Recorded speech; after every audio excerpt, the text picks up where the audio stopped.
अब हामीले के हेर्ने रे सब फाइलम भर्टिब्रेटा।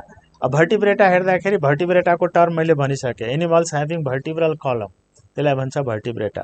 अनि भर्टिब्रेटामा हामीले के भन्यो भने भर्टिब्रेटाको अब क्यारेक्टर हेर्ने, हाई डिग्री अफ सिफाइलाइजेसन भनेको हेड प्रेजेन्ट हुन्छ, स्कल प्रेजेन्ट हुन्छ, ब्रेन बक्स प्रेजेन्ट हुन्छ है। अर्को हार्ट भेन्ट्रल हुन्छ र हार्ट के हुन्छ myogenic. Myogenic, myo means muscles, genic means origin भनेको अब जति पनि भर्टिब्रेट एनिमल छ उनीहरूको हार्टमा हुन्छ एसए नोड, हामीले पढेको होला एसए नोड, साइनोएट्रियल नोड, त्यसलाई के भन्छ पेस मेकर भन्छ। त्यहाँबाट के गर्छ हार्ट बिट ओरिजिन हुन्छ। कहाँबाट हार्ट बिट ओरिजिन हुन्छ एसए नोडबाट। त्यसैले हार्ट के भयो मायोजेनिक भयो। इम्पोर्टेन्ट पोइन्ट हो, जति पनि भर्टिब्रेट हो सबैको हार्ट के हुन्छ मायोजेनिक हुन्छ। अर्को पोर्टल सिस्टम हुन्छ। पोर्टल सिस्टम हामीले 3 किसिमको पढ्यो होला तिमीहरूले हैन, renal portal system, hepatic portal system, अर्को के रे hypophyseal portal system. Renal portal system र हेपाटिक पोर्टल सिस्टम एम्फिबिया फ्रगमा पढ्यो होला, तर हाइपोफाइसियल पोर्टल सिस्टम बर्ड्स र म्यामलमा पढेको हुनु पर्छ। यदि पढेको छैन भने पछि तिमीहरू पढिहाल्छौ। त 3 किसिमको पोर्टल सिस्टम हुन्छ। अनि ब्रेन बक्समा हुन्छ, त्यसैले यसलाई भन्छ क्रेनिएटा भन्छ है। त्यसपछि हामी नेक्स्टमा हेर्ने अब यसको 2 वटा सब डिभिजन हामीले एग्नाथा र नाथोस्टोमाटा हेर्यौं। अब यसको आउटलाइन क्लासिफिकेसन हेर। भर्टिब्रेटाको 2 वटा भयो के एग्नाथा र डिभिजन 2 वटा एग्नाथा र नाथोस्टोमाटा। एग्नाथा र नाथोस्टोमाटाको बारेमा हामी भनिसकेका छौं।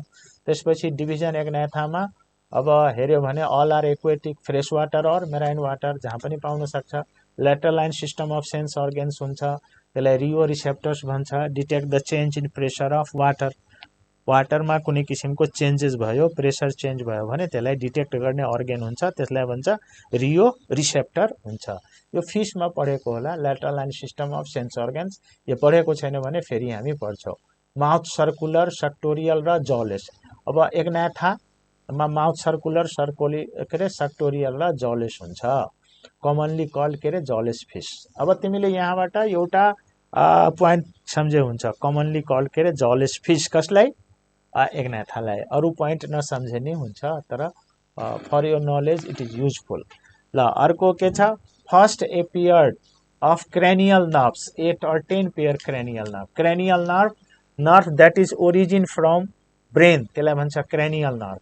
Cranial nerve first time appeared गरेको हो केमा रे एग्नाथामा है। त्यसपछि हामी के हेर्छौं, हार्ट मायोजेनिक भनिसक्यौं, भेन्ट्रल र 2 चेम्बर्ड हुन्छ, एउटा अरिकल अर्को भेन्ट्रिकल।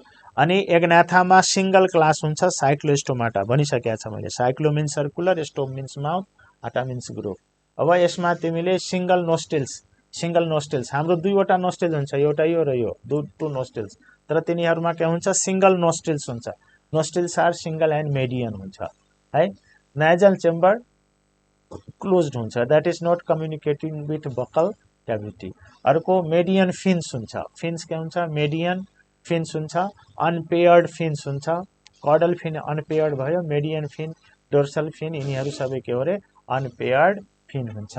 स्किन विदाउट स्केल्स, माछामा स्केल हुन्छ, यो पनि माछा जस्तै हो, तर यसमा के हुन्छ माछा जस्तै हो, माछा होइन है। यसलाई फिश भन्छौ तर it is not a true fish, यो ट्रू फिश होइन है। यसमा स्केल्स हुँदैन, कुरा बुझ्यो। र यसमा जुन गिल्स हुन्छ 6 to 14 पेयर्स अफ गिल्स हुन्छ। कति पेयर्स अफ गिल्स हुन्छ 6 to 14 पेयर्स अफ गिल्स। र यसको डेभलपमेन्ट इनडाइरेक्ट हुन्छ। र यसको लार्भाको नाम के हो एमोसिट लार्भा। सम्झिराख्ने, यो भिभिआई पोइन्ट हो। एमोसिट लार्भा केमा हुन्छ भने साइक्लोस्टोम्समा हुन्छ भनेर सम्झिने। अब साइक्लोस्टोम्सको क्यारेक्टर माउथ सर्कुलर, सक्टोरियल भनेको यो पारासाइट हो, एक्टो पारासाइट। अरु एनिमलको बडीमा यो टाँसिन्छ भनेर बुझ्ने, अरु कुरा बुझ्नु पर्दैन। एक्जाम्पलमा के हुन्छ पेट्रोमाइजन, र पेट्रोमाइजनलाई के भन्छ ल्याम्प्रे। अर्को हुन्छ मिक्जिन, मिक्जिनलाई के भन्छ ह्यागफिश भन्छ। Petromyzon is also called lamprey, Myxine is also called hagfish। hagfish भन्यो तर it is not a fish भने बुझ्नु पर्छ है। त्यस्तै अब हामीले डिभिजन नाथोस्टोमाटा हामीले पढ्यौं। नाथोस्टोमाटा, नाथा मिन्स ज, आटा मिन्स, स्टोम मिन्स माउथ, आटा मिन्स ग्रुप भनेर पढिसकेका छौं। जड भर्टिब्रेट भयो, पेयर्ड एपेन्डेजेस हुन्छ, two super class pisces and tetrapoda हुन्छ। अब पाइसेसमा हामीले के देखिरहेछौँ, पाइसेसको जनरल क्यारेक्टर्स हेर। फर्स्ट ज भर्टिब्रेट, ज देखा परेको एनिमल के हो त फर्स्ट अपर ज र लोअर ज देखा परेको फिश हो है। Evolve during Silurian period, just mind it, evolve during Silurian के अरे period. Devonian period is the golden age of के अरे fishes, Devonian period is the golden age of के अरे फिसेस हुन्छ। अब पिसिकल्चर भनेको rearing of fishes is called pisciculture. अर्को हुन्छ इक्थायोलोजी भनेको study of fish is called के अरे ichthyology. They are true fish, all are के अरे एक्वेटिक, जति पनि फिश हुन्छ त्यो सबै एक्वेटिक हुन्छ, maybe marine or fresh water, त्यो छुट्टै कुरा हो, तर अल आर कम्पलसरीली एक्वेटिक हुन्छ। अब lateral line receptors, lateral line system of sense organs हुन्छ, यो सम्झिराख। गिल ब्रेदर, रेस्पिरेसन गिल्सले हुन्छ। हार्ट के हुन्छ, भेन्ट्रल हुन्छ। भेनस हार्ट भनेको हार्टले बडीलाई जहिले पनि डिअक्सिजनेटेड ब्लड दिन्छ, heart do not supply oxygenated blood. अनि सिंगल सर्कुलेसन हुन्छ, डबल सर्कुलेसन हुन्छ, एउटा अरिकल र एउटा के हुन्छ भेन्ट्रिकल हुन्छ। अर्को कोनस आर्टेरियोसस र साइनस भेनेसस प्रेजेन्ट हुन्छ। Conus arteriosus and sinus venosus, conus arteriosus and sinus venosus additional chamber of the heart, फेरि सम्झिने। कोनस आर्टेरियोसस र साइनस भेनेसस के हो, एडिशनल चेम्बर अफ हार्ट हो। अर्को क्रेनियल नर्भ 10 पेयर हुन्छ। Excretion by a pair of kidney हुन्छ, के हुन्छ प्रोनेफ्रिक किडनी अथवा mesonephric kidney. Most of the फिशमा के हुन्छ मिजोनेफ्रिक किडनी, भने किडनी 3 किसिमको हुन्छ, प्रोनेफ्रिक, मिजोनेफ्रिक र मेटानेफ्रिक। फिशमा के हुन्छ मिजोनेफ्रिक किडनी, प्रोनेफ्रिक र मिजोनेफ्रिक किडनी हुन्छ। अनि मिजोनेफ्रिक किडनी एम्फिबियामा पनि हुन्छ, तर रेप्टाइल, बर्ड्स र म्यामल्समा के हुन्छ मेटानेफ्रिक किडनी हुन्छ भने सम्झिने है किडनीको कुरा। त्यसपछि अब हामीले लोकोमोटरी अर्गन फिन्स हुन्छ। फिन्स 2 किसिमको, पेयर्ड फिन र अनपेयर्ड। पेक्टोरल फिन के हुन्छ पेयर्ड हुन्छ, पेक्टोरल फिन र पेल्भिक फिन, पेक्टोरल फिन र पेल्भिक फिन पेयर्ड हुन्छ र कॉडल फिन के हुन्छ अनपेयर्ड हुन्छ, त्यति सम्झिने है। ल त्यसपछि के हुन्छ fishy smell, due to fishy smell हुन्छ के कारणले, टिएमओ ट्राइमिथाइल एमाइन, माछा गनाउने हुन्छ नि, त्यो फिसी स्मेल के कारणले हुन्छ, टिएमओ को कारणले हुन्छ भन्ने कुरा बुझ्ने है। अर्को हामीले बडी स्केल्स, अब स्केल्स कति किसिमको हुन सक्छ, प्राय जसो तिमीहरूलाई 3 किसिमको स्केल्स पढाउँछ, तर यहाँ मैले 4 किसिमको राखिदिएको छु। अब यो किसिमको नसम्झे पनि हुन्छ, जस्तो साइक्लोवाइड, टिनोवाइड अनि प्लेक्वाइड, अर्को हुन्छ ग्यानोवाइड। प्राय जसो साइक्लोवाइड, टिनोवाइड र प्लेक्वाइड स्केल्सहरू पढाउँछ, ग्यानोवाइड स्केल्स पढाउँदैन। अब जस्ट नाम सम्झिराख, it is not so important. तर प्लेक्वाइड र साइक्लोवाइड स्केल्स चाहिँ भिभिआई हो है, प्लेक्वाइड स्केल्स र साइक्लोवाइड स्केल्स के हो भिभिआई। अब अब्सेन्स अफ टिम्प्यानम, टिम्प्यानम हुँदैन, के हुँदैन टिम्प्यानम, टिम्प्यानम के हो, tympanum is also called ear drum, hearing organ हो है। अर्को के हुन्छ tympanic cavity and ear ossicles. Absence of tympanum, tympanic cavity and के अरे इयर ओसिकल्स अब्सेन्ट हुन्छ। ल अब अर्को internal ear with 3 semi circular canal, semi circular canal हुन्छ, सेमी सर्कुलर केनालले बडीलाई ब्यालेन्स गर्छ, ब्यालेन्सिङ अर्गन हुन्छ, तर हियरिङ अर्गन हुँदैन फिसमा। फर्टिलाइजेसन, फर्टिलाइजेसन इन्टर्नल और एक्सटर्नल, इन्टर्नल पनि हुन सक्छ, एक्सटर्नल पनि हुन सक्छ। फिमेल मेबी ओभिपेरस, ओभिपेरस भनेको एग लेइङ, भिभिपेरस भनेको giving birth of the baby. अर्को हुन्छ ओभोभिभिपेरस, जसले अन्डा दिन्छ, अन्डा बाहिर आउने बित्तिकै के गर्छ फुटेर बच्चा निस्कन्छ, त्यसलाई भन्छ ओभोभिभिपेरस। भनेको fish on the basis of reproductive system 3 किसिमको फिश भयो, ओभिपेरस, भिभिपेरस र ओभोभिभिपेरस हुन्छ। अब एगको कुरा गर्यो भने एग के हुन्छ म्याक्रोलेसिथल, लार्ज अमाउन्टमा योल्क हुन्छ। टेलोलेसिथल, योल्क कन्सन्ट्रेटेड इन भेजिटल पोल हुन्छ है, यो सम्झिने। अनि एक्स्ट्रा इम्ब्रियोनिक मेम्ब्रेन हुँदैन। एक्स्ट्रा इम्ब्रियोनिक मेम्ब्रेन भनेको अब जस्तो तिमीले म्यामल पढ्यो भने त्यसमा हुन्छ एक्स्ट्रा इम्ब्रियोनिक कोरियोन हुन्छ, एम्नियोन हुन्छ, योल्क स्याक हुन्छ, यस्तो मेम्ब्रेनहरू यसमा हुँदैन है।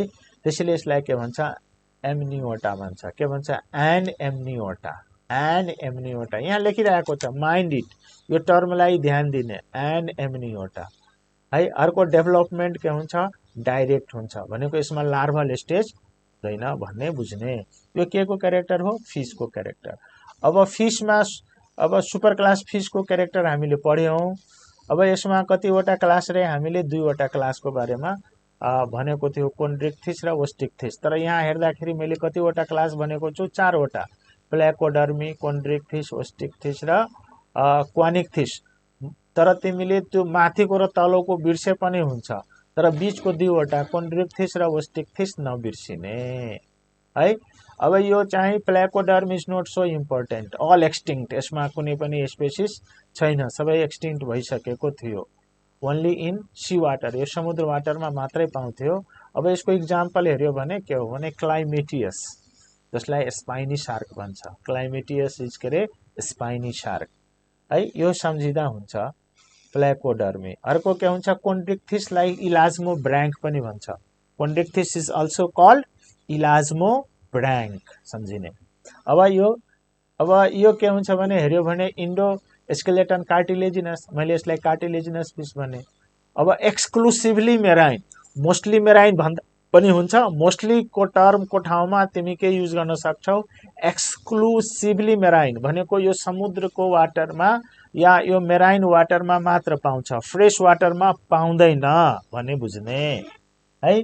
गिल्स नन अपरकुलेटेड भनेको अप्पर कुलम हुँदैन, अप्पर कुलम भनेको गिल्सको कभरिङ हुँदैन है। एक्सेप्ट क्लाइमेटियस, क्लाइमेटियस एउटा मात्र यस्तो कार्टिलेजिनस फिस हो जसमा अप्पर कुलम हुन्छ। अप्पर कुलम भनेको covering of bony plate of gills is called के अरे अप्पर कुलम। त्यसपछि क्लास्पर्स हुन्छ, most important point, clasper. Clasper is male copulatory organ. Clasper help to transmit the sperm into the genital tract of the female, अनि यसलाई भन्छ मेल copulatory organ. यो केमा हुन्छ, कार्टिलेजिनस फिसमा हुन्छ, बोनी फिसमा हुँदैन। Most important point. अब एक्जोस्केलेटनमा के हुन्छ, प्लेक वाइड स्केल। मैले 4 किसिमको स्केल भने, तर प्लेक वाइड स्केल्स केमा हुन्छ, यो डिस्टिङ्ग्विसिङ पोइन्ट हो, डिस्टिङ्क्ट पोइन्ट हो यो। Placoid scales present in cartilaginous फिसमा सम्झिने है। अर्को के छ, external nares present on ventral side. Mouth र एक्सटर्नल लेयर भेन्ट्रल साइडमा हुन्छ। कहाँ हुन्छ, भेन्ट्रल साइडमा हुन्छ। अनि के हुन्छ, curdle is mostly hetero circle. Hetero circle भनेको माथि ठुलो हुन्छ, तल के हुन्छ, टेलको पार्ट सानो हुन्छ, माथिको पार्ट के हुन्छ, ठुलो। तिमी फिगरमा हेर्न पाउँछौ। माउथ भेन्ट्रल हुन्छ, माउथ के हुन्छ, भेन्ट्रल हुन्छ भने सम्झिने है। ल अर्को छ स्क्रल भल्भ, इम्पोर्टेन्ट पोइन्ट यहाँ हेर, स्क्रल भल्भ हुन्छ। स्क्रल भल्भ इन्टेस्टाइनमा हुन्छ र स्क्रल भल्भले के गर्छ भने, scroll valve is also called spiral valve है, प्रेजेन्ट इन स्मल इन्टेस्टाइन। यो कोन्ड्रिक्थिसमा हुन्छ, अरू फिसमा हुँदैन। यसले के गर्छ, increase surface area for digestion and absorption of food भनेर बुझ्ने। किडनी हुन्छ मिजोनेफ्रिक भनिसकेको छु। अनि चिफ एक्सक्रिटरी प्रोडक्ट युरिया हुन्छ, त्यसले यसलाई भन्छ के अरे युरियोटेलिक एनिमल। के एनिमल, युरियोटेलिक एनिमल। यसमा एयर ब्लडर हुँदैन, के हुन्छ, एयर ब्लडर हुँदैन। त्यसैले यो it can not swim like bony fish on the surface of water. यो सर्फेस अफ वाटरमा आउँछ, कन्स्टेन्टली स्विम गरेको बेलामा मात्रै यो हुन सक्छ। तर जब यो stop, when it stop swimming then it will just fall down, यो पानीको बटममा गइहाल्छ है। फर्टिलाइजेसन इन्टर्नल हुन्छ, किनकि यसमा क्लास्पर हुन्छ, त्यसले फर्टिलाइजेसन हुन्छ। फर्टिलाइजेसन इन्टर्नल हुन्छ र female is viviparous. Most of the females are viviparous and females may be oviparous also है, oviparous पनि हुन सक्छ र viviparous पनि हुन्छ नै। र अब यसको हामीले इक्जाम्पल हेर्यो भने स्कोलियोडोन, स्कोलियोडोनलाई इन्डियन शार्क पनि भन्छ अथवा स्कोलियोडोनलाई हामीले डग फिश भन्दा पनि हुन्छ। स्कोलियोडोनलाई हामीले डग फिश, इन्डियन शार्क अथवा हामीले के भन्ने, डग फिश भन्ने। के भन्ने यसलाई रे, हामीले यसलाई डग फिश पनि भन्न मिल्छ है। यसलाई हामीले के भन्ने, डग फिश भन्ने। टोर्पेडोलाई के भन्छ, इलेक्ट्रिक रे सम्झिने, torpedo is called electric ray. अर्को ट्राइगोनलाई के भन्छ, स्टिङ रे, ट्राइगोनलाई के भन्छ, स्टिङ रे। काइमेरा हुन्छ है, काइमेरालाई के भन्छ, ऱ्याबिट फिश। अर्को राइनो ब्याटस, राइनोब्याटसलाई के भन्छ गिटार फिस। अर्को के हुन्छ एस्फिर्ना, ह्यामर हेडेड फिस भन्छ। एस्फिर्नालाई के भन्छ ह्यामर हेडेड फिस। यो यता आउनुपर्ने, यता आएको छ है, डोन्ट वरी। अर्को के हुन्छ अर्को हुन्छ स्टेगोस्टोमा, टाइगर फिस है, जेब्रा सार्क भन्छ। के भन्छ zebra shark. So these are the examples of cartilaginous fish. These are the examples of cartilaginous fish.